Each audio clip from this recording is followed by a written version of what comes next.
ಕೋಲಾರ ಕಾಂಗ್ರೆಸ್ನಲ್ಲಿ ಏನು ಭಿನ್ನಮತ ಸ್ಫೋಟವಾಗಿದೆ. ಈಗಾಗಲೇ ಸ್ಪೀಕರ್ ಕಚೇರಿಯಲ್ಲಿರುವಂತಹ ಶಾಸಕರು ರಾಜೀನಾಮೆ ಪತ್ರವನ್ನು ಕೂಡ ಪ್ರದರ್ಶನ ಮಾಡಿದರೆ ತಾವು ರಾಜೀನಾಮೆಯನ್ನು ಕೊಡ್ತಾ ಇದ್ವಿ ಹೊರಟ್ಟಿಯವರಿಗೆ ಅಂತ ಹೇಳಿ. ಹೊರಟ್ಟಿಯವರು ಕೂಡ ಇನ್ನೇನು ಬಹುಶಃ ಮಾತನಾಡಲಿಕ್ಕಿದ್ದಾರೆ ಪತ್ರಿಕಾಗೋಷ್ಠಿಯನ್ನು ಉದ್ದೇಶಿಸಿ. ಎಲ್ಲರೂ ಕೂಡ ವೆಯ್ಟ್ ಮಾಡ್ತಾ ಇದ್ದಾರೆ ಈಗ ಹೊರಟ್ಟಿಯವರಿಗೆ ಏನು ಹೇಳ್ತಾರೆ ಅಂತ ಹೇಳಿ. ಈಗಾಗಲೇ ರಾಜೀನಾಮೆ ಪತ್ರವನ್ನು ಇವರು ಕೊಟ್ಟಿದ್ದಾರೆ 5 ಜನ ಶಾಸಕರು. ಅದರಲ್ಲಿ MLCಗಳು ಅನಿಲ್ ಕುಮಾರ್ ಇದ್ದಾರೆ ಮತ್ತು ನಜೀರ್ ಅಹಮದ್. ಇವರು ತಮ್ಮ ರಾಜೀನಾಮೆಯನ್ನು ನೀಡಿದಾರಾ ಅನ್ನುವಂಥದ್ದು ಇನ್ನಷ್ಟೇ ಗೊತ್ತಾಗಬೇಕಾಗಿದೆ. ಇನ್ನು ಉಳಿದಂತೆ MC ಸುಧಾಕರ್ ಹಾಗೆ ಕೊತ್ನೂರು ಮಂಜುನಾಥ್ ಮತ್ತು KY ನಂಜೇಗೌಡ ಅವರು ಮಂಗಳೂರಿಗೆ ಟಿಕೆಟನ್ನು ಬುಕ್ ಮಾಡಿದ್ದಾರೆ. ಯಾಕಂದರೆ ಖಾದರ್ ಅವರು ಮಂಗಳೂರಿನಲ್ಲಿ ಇರೋದ್ರಿಂದಾಗಿ. ಬಟ್ ಇಲ್ಲಿ ಖಾದರ್ ಅವರ ಕಾರ್ಯದರ್ಶಿಗಳಿದ್ದಾರೆ ಮಹೇಶ್ ಕರ್ಜಗಿ. ಸೊ ಅವರಿಗೇನಾದರೂ ರಾಜೀನಾಮೆ ಪತ್ರವನ್ನು ಕೊಡಬೇಕಾಗುತ್ತೆ. ಇದೆಲ್ಲವೂ ಕೂಡ ಗೊತ್ತಾಗುತ್ತೆ. ಈಗ ಹೊರಟ್ಟಿಯವರು ಮಾತಾಡ್ತಾ ಇದ್ದಾರೆ ಈ ರಾಜೀನಾಮೆ ವಿಚಾರವಾಗಿ. ಸರ್, ಈಗ ನಾವು ಸ್ವಾಭಿಮಾನದ ಪ್ರಶ್ನೆ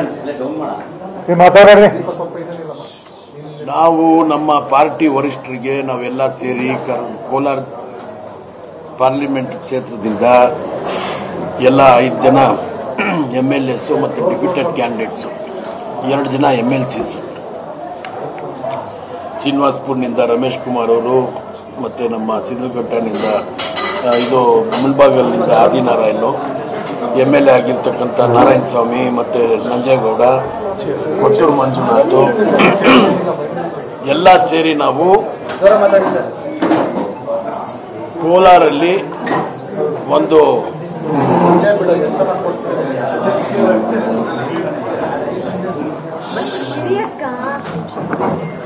ಏನ್ ಮಾಡಬೇಕು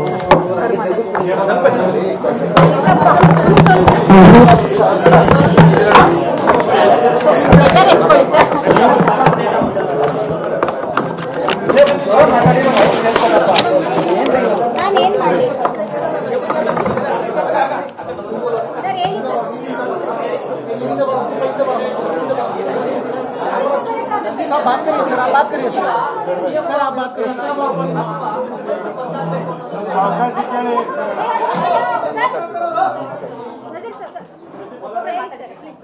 माताड़ी सर, नसीर सर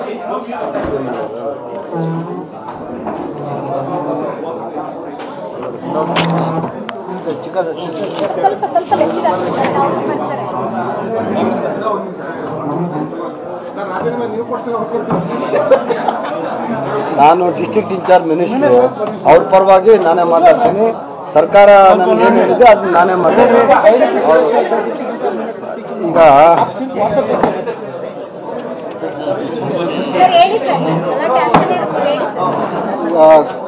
ಈಗ ಕೋಲಾರ ಲೋಕಸಭಾ ಟಿಕೆಟ್ಗೆ ಸಂಬಂಧಪಟ್ಟಂಗೆ ನಮ್ಮ ನಜೀರಣ್ಣ ಮತ್ತು ನಮ್ಮ ಅನಿಲ್, ನಮ್ಮ ಉಳಿದ ಶಾಸಕರುಗಳು 3 ಜನ ಕೆಳಮನೆ ಸದಸ್ಯರು ಅಸಮಾಧಾನರಾಗಿದ್ದಾರೆ ಅಂತೇಳಿ ನನಗೆ ಗೊತ್ತಾಯಿತು. ಅದಕ್ಕೆ ಈಗ ಮಾನ್ಯ ಮುಖ್ಯಮಂತ್ರಿಗಳು, ಉಪಮುಖ್ಯಮಂತ್ರಿಗಳು ಮತ್ತು ACC ಜನರಲ್ ಸೆಕ್ರೆಟರಿ ಅವರು, ACC ಅಧ್ಯಕ್ಷರು ನನಗೆ ಹೇಳಿದ್ದಾರೆ ಅವರಿಗೆ ಸಮಾಧಾನ ಮಾಡಿ ಕರ್ಕೊಂಬನ್ನಿ. ಅವರಿಗೆ ಅಸಮಾಧಾನ ಆಗದೆ ರೀತಿಯಲ್ಲಿ ನಾವೆಲ್ಲ ಕೂತ್ಕೊಂಡು ಸೌಹಾರ್ದಯುತವಾಗಿ ಈ ಸಮಸ್ಯೆನ ಪರಿಹಾರ ಮಾಡೋಣ ಅಂತ ಹೇಳಿದ್ದಾರೆ. ಅದೇ ಪ್ರಕಾರ ನಾನು ನಮ್ಮ ನಜೀರಣ್ಣ ಮತ್ತು ನಮ್ಮ ಅನಿಲ್ ಮತ್ತು ಉಳಿದ 3 ಜನ ಶಾಸಕರಿಗೂ ನಾನು ಹೇಳಿದ್ದೀನಿ, ಒಪ್ಕೊಂಡಿದ್ದಾರೆ. ರಾತ್ರಿಗೆ ಬರ್ತಿದ್ದಾರೆ ಉಪಮುಖ್ಯಮಂತ್ರಿಗಳು, ಮುಖ್ಯಮಂತ್ರಿಗಳು ಇಬ್ಬರೂ. ರಾತ್ರಿಗೆ ಇದ್ರ ಬಗ್ಗೆ ನಾವು ಮಾತಾಡಿ ಇದ್ರ ಬಗ್ಗೆ ತೀರ್ಮಾನ ನಾವು ತಗೋತೀವಿ. ಈಗ ACC ಅಧ್ಯಕ್ಷರ ಹಂತದಲ್ಲೇ ಇದು ಚರ್ಚೆ ಆಗಿ ಅಲ್ಲೇನೇ ರಿಸೈನ್ ಮಾಡ್ತೀವಿ ಅಂತ ಹೇಳ್ಕೊಂಡು ಬಂದಿದ್ದಾರೆ. ಅಧ್ಯಕ್ಷರ ಈ ಸಮಸ್ಯೆ ಬಗೆಹರಿಸಿಕ್ಕಾಗಿಲ್ಲ ಅಂತಂದ್ರೆ ಇಲ್ಲ, ACC ಇನ್ನೂ ACC ಅಧ್ಯಕ್ಷರು ನನಗೆ ಹೇಳಿದ್ದಾರೆ, ಇನ್ನೂ ಕೋಲಾರ ಟಿಕೆಟ್ ಇನ್ನೂ ಅನೌನ್ಸ್ ಆಗಿಲ್ಲ. ಯಾರೋ ಹೇಳಿದ್ದಾರೆ ಅನೌನ್ಸ್ ಆಗಿದೆ ಅಂತ, ಆದರೆ ಅಧಿಕೃತವಾಗಿ ಇನ್ನೂ ಅನೌನ್ಸ್ ಆಗಿಲ್ಲ. ಅದರಿಂದ ACC ಅಧ್ಯಕ್ಷರು ಮತ್ತು ಮುಖ್ಯಮಂತ್ರಿ, ಉಪಮುಖ್ಯಮಂತ್ರಿಗಳು ಹೇಳಿದ್ದಾರೆ, ಜನರಲ್ ಸೆಕ್ರೆಟರಿ ಆಫ್ ACC ಹೇಳಿದ್ದಾರೆ, ನಾವು ಇವ್ರ ಸಮ್ಮುಖದಲ್ಲಿ ಕೂತ್ಕೊಂಡು ಟಿಕೆಟ್ನು ಕೊಡುವಂಥ ಕೆಲಸ ಮಾಡ್ತೀವಿ ಅಂತ ಹೇಳಿದ್ದಾರೆ. ಅದರಿಂದ ಇವತ್ತು ಇನ್ನೂ ಡಿಸೈಡ್ ಆಗಿಲ್ಲ, ಇನ್ನೂ ನಾಳೆ ಅಥವಾ ನಾಡಿದ್ದು ಅನೌನ್ಸ್ ಆಗ್ಬೋದು. ಸೊ ಸಮಾಧಾನ ಆಗೋ ರೀತಿಯಲ್ಲಿ ನಾವು ನಿಮ್ಮ ಪಾರ್ಟಿಗೆ ಇದು ಅವಮಾನ, ಗೌರ್ಮೆಂಟ್ಗೆ ಅವಮಾನ ಅಲ್ವಾ? ಈ ರೀತಿಯಾದ ಒಂದು ನಿಮಿಷ ರಮೇಶ್, ಒಂದು ನಿಮಿಷ, ಇದು ಎಂಬರಾಸ್ಮೆಂಟ್ ಅಲ್ವಾ ಸರ್ ನಿಮಗೆ?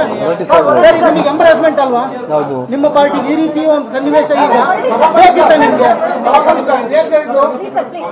ಸರ್ ನಿಮ್ಮ ಪಾರ್ಟಿಗೆ ಇದು ಎಂಬರಾಸ್ಮೆಂಟ್ ಅಲ್ವಾ? ಸರ್ ನಿಮ್ಮ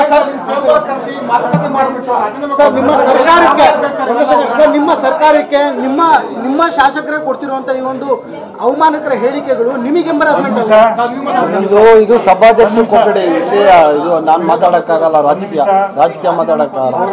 ನಾ ಬೇಕಾದ್ರೆ ಆಚೆ ಹೋಗೋಣ ಸಭಾಧ್ಯಕ್ಷ ಮಾತಾಡ್ತಾರೆ. ಈಗ ಅವರು ನನಗೆ ಇನ್ನೂ ರಾಜೀನಾಮೆ ಕೊಟ್ಟಿಲ್ಲ, ಅವ್ರು ಇನ್ನೂ ಟೈಮ್ ಬೇಕಂತ ಹೇಳ್ಯಾರ. ನಾವು ಒತ್ತಾಯ ಮಾಡಂಗಿಲ್ಲ. ಅವ್ರು ಯಾವಾಗ ಕೊಡ್ತಾರೆ ರಾಜೀನಾಮೆ ತೊಗೊಳ್ತೀನಿ. ಈಗ ಸದ್ಯ ಅಂತೂ ಕೊಡಂಗಿಲ್ಲ ಅಂದ್ರೆ ಅವರು ಅಷ್ಟ ನನ್ನ ಕೆಲಸ ಉಳಿದ ಅವ್ರ ಕೆಲಸ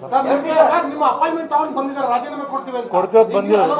ಈಗ ನಿಮ್ಮನ್ನ ನೀವು ಅವ್ರ ಮನವೊಲಿಸೋ ಪ್ರಯತ್ನ ಮಾಡಿದ್ರಿ, ಇಲ್ಲ ಈಗ ರಾಜೀನಾಮೆ ಪತ್ರ ಕೈಲಿ ಇಟ್ಕೊಂಡ್ ಬಂದವ್ರೆ, ಇನ್ನೂ ನಮ್ಗೆ ಟೈಮ್ ಬೇಕು ಅಂತ ನೀವು ಮೊದಲೇ ಅವ್ರ ಟೈಮ್ ತಗೊಂಡು ನಮ್ಮನ್ನ ರಾಜೀನಾಮೆ ಕೊಡ್ಬೋದು. ಅವ್ರು ಕೊಡೋದಿಲ್ಲ, ನಾವು ಒಂದ್ ನಿಮಿಷ ಅವ್ರು ಕೊಡೋದಿಲ್ಲ, ಒತ್ತಾಯಿಂದ ಕಸ್ಕೊಳಕ್ ಬರಂಗಿಲ್ಲ ನನಗೆ. ಒಂದ್ ನಿಮಿಷ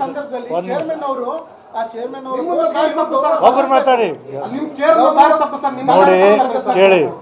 ಇಲ್ಲೇ ನಾನು ಅವ್ರಿಗೆ ಕೊಡೋಕೆ ಬಂದಾಗ ಯಾರೇ ಬರಲಿ, ಈಗ ಇವರು ಕೊಟ್ಟರು ನಮ್ಮ ಯಾರು ತೇಜಸ್ವಿ ಗೌಡ, ಅವ್ರಿಗೆ 15-20 ನಿಮಿಷ ಟೈಮ್ ಕೊಟ್ಟೆ, ಒಂದು ಅರ್ಧ ತಾಸು ಕೊಟ್ಟೆ, ವಿಚಾರ ಮಾಡಿ ಬೇರೆ ಅಂದ್ರೆ ಇಲ್ಲ ನಾ ಫರ್ಮ್ ಅದೀನಿ ಅಂದ್ರೆ ಕೊಟ್ಟರು. ಇವ್ರು ನನ್ನ ಕೈ ರಾಜೀನಾಮೆ ಕೊಟ್ಟಿಲ್ಲ, ಟೈಮ್ ತೊಗೊಂಡಿದ್ದು ನಿಜ. ಅವರು 12:30 ಗಂಟೆ ಟೈಮ್ ಕೊಟ್ಟಿದ್ದು ನಾನು, ಈಗ ಬಂದರು. ಮತ್ತು ಅವ್ರು ಕೊಡ್ತೀವಿ ಅಂದಿದ್ರು, ನಾ ಬಂದೀನಿ ಕೂತಿದ್ನಿ. ಮತ್ತು ಅವ್ರಿಗೆ ಕೊಡೋದಿಲ್ಲ ಅಂದ್ರೆ ಅವ್ರ ಕೈಯಿಂದ ಕಸ್ಕೊಳಕ್ ಬರೋದಿಲ್ಲ. ಕೊಟ್ರೆ ನಾ ಮಾತಾಡಲ್ಲ, ಅವರು ಬರೀ ಅವರು ಒಂದ್ ನಿಮಿಷ ನನ್ ಕೂಡ ಏನು ಮಾತಾಡಲ್ಲ, ಬರೀ ಕೈಲೇ ಬರೀ ಅಂತ ಅವರು ಲೆಟರ್ ಹೆಡ್ ಇರಲಿಲ್ಲ, ಲೆಟರ್ ಹೆಡ್ನಾಗ ಕೈಲೇ ಬರ್ದು ನಾನು ಕೊಡಿ ಅಂತ ಬರೀ ಆಗತ್ತೆ ಇಷ್ಟ. ನಾ ಉಳಿದ ಮಾತಾಡ ಅವ್ರವ್ರು ಮಾತಾಡ ನಾ ಏನು ಮಾಡೋಕ್ಕಾಗೋದಿಲ್ಲ. ಅವ್ರು ಕೊಟ್ರೆ ಅಕ್ಸೆಪ್ಟ್ ಮಾಡ್ತೀನಿ, ಕೊಡ್ಲಿಲ್ಲ ನಾ ಏನು ಮಾಡೋದು. ಕೊಟ್ರೆ ಹೇಳದ್ ನನ್ನ ಡ್ಯೂಟಿ. ನಮಗೆ ದಾರಿ ತಪ್ಪಿಸಂಗಲ್ಲ.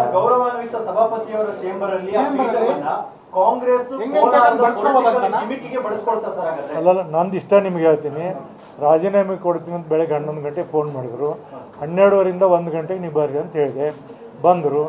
ಅವರು ಇದನ್ನ ಲೆಟರ್ ಹೆಡ್ನಾಗೆಲ್ಲ ಬೆಳೆ ಹಾಳಾಗಿ ಕೊಟ್ಟಿದ್ರು. ನೀವು ಲೆಟರ್ ಹೆಡ್ನಾಗ ಬರೆದು ಕೈಲೇ ಬರೆದು ಕೊಡಂದೆ.